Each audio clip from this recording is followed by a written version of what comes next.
I'm Wraitho, and tonight I'm sharing 3 disturbing apartment horror stories from real residents.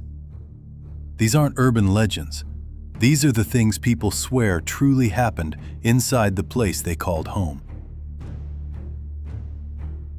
My first story comes from a man named Daniel, who lived in a cheap apartment complex on the east side of town.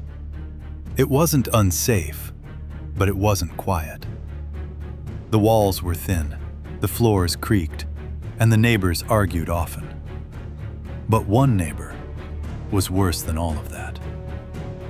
The woman who lived in the apartment directly above him. He never saw her clearly, only glimpses. Dark hair, pale skin, a long coat. Someone who always walked fast with their head down. Daniel moved in during the spring. The first night was normal, but the second night, at exactly 2:11 a.m., he heard footsteps upstairs. Not normal pacing, not bathroom trips.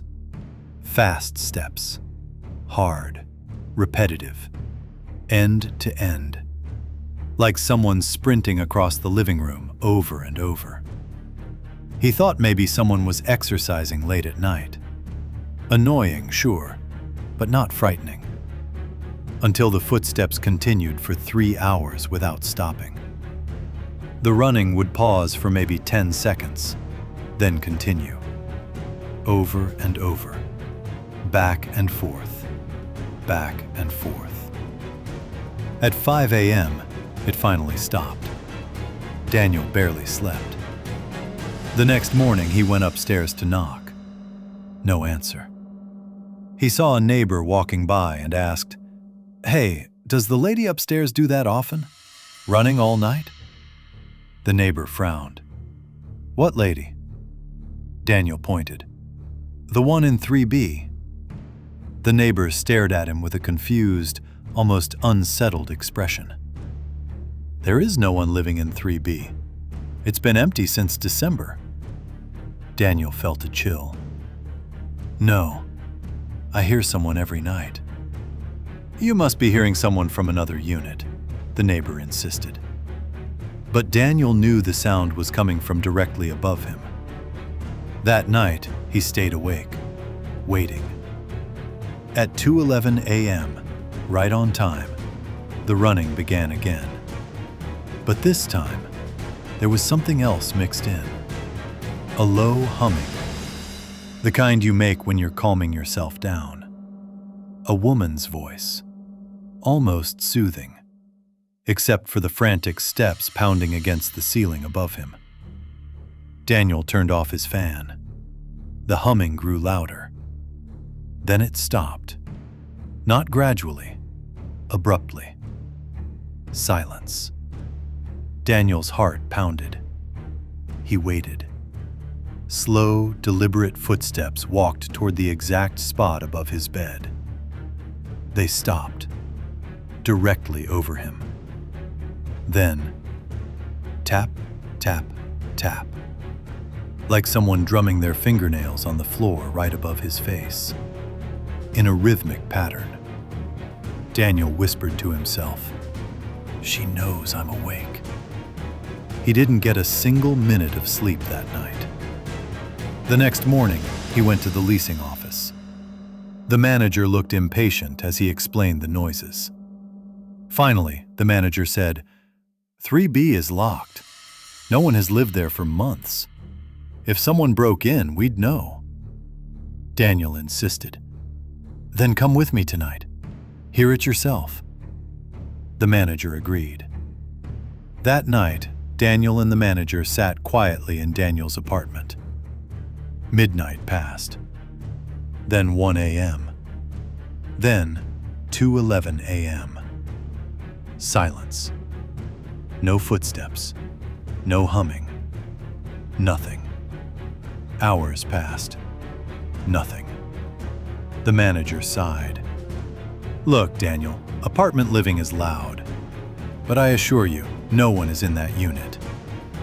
Defeated, Daniel agreed. The manager left. 30 seconds later, bam!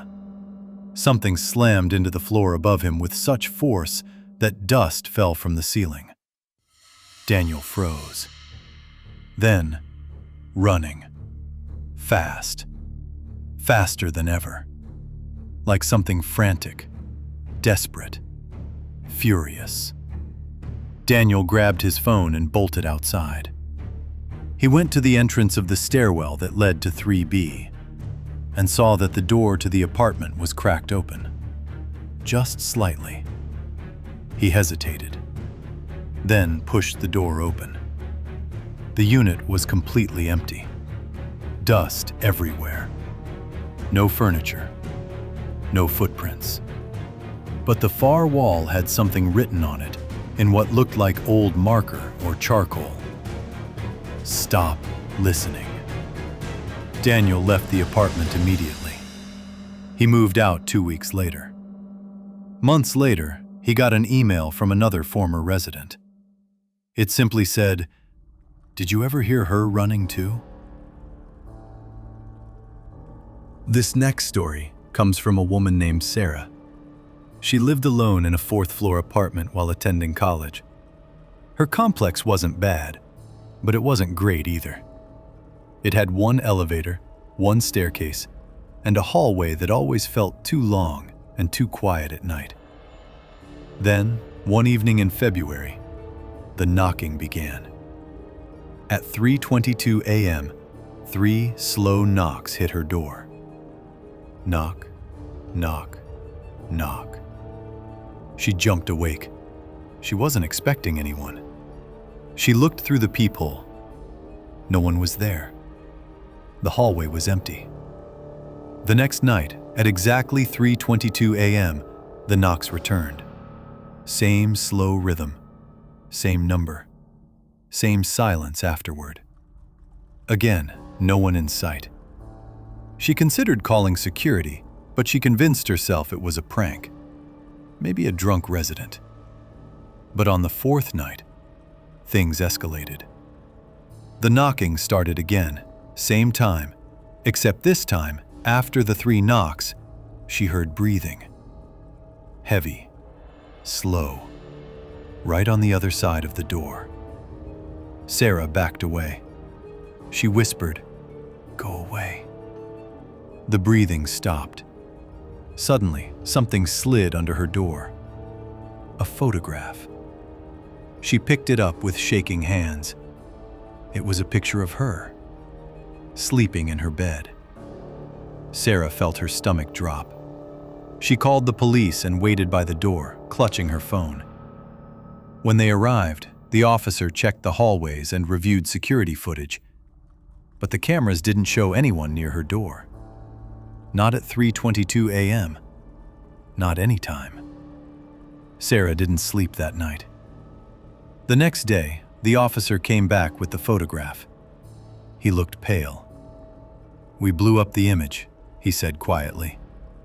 "Look at the mirror behind you." In the mirror reflection, a man was standing in the corner of her bedroom. Tall, thin, holding the camera. She had never seen him before. She told her landlord everything and begged for a room transfer. The landlord agreed, said they'd put her in a unit on the 2nd floor as soon as it opened.